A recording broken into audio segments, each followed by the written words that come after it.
Well, forthwith will still be the next available session.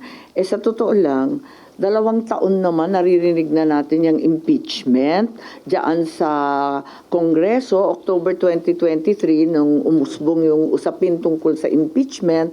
Pagkatapos 2 buwan na nakalipas, nung final yung impeachment sa Congress, hindi naman dali-daling dinala dito sa Senate, hindi naman natin masasabi na urgent, requiring the calling of a special session.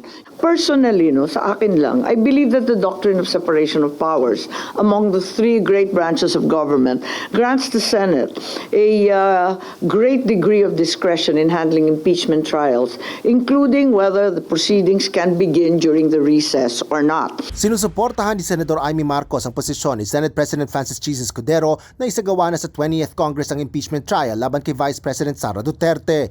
Ito ay sa gitna ng mga usapin kaugnay ng salitang forthwith o agad na paglilitis na makikita sa saligang batas kaugnay ng pagsasagawa ng impeachment process sa Senado. But since the case is already before the Supreme Court, sub judice na siya.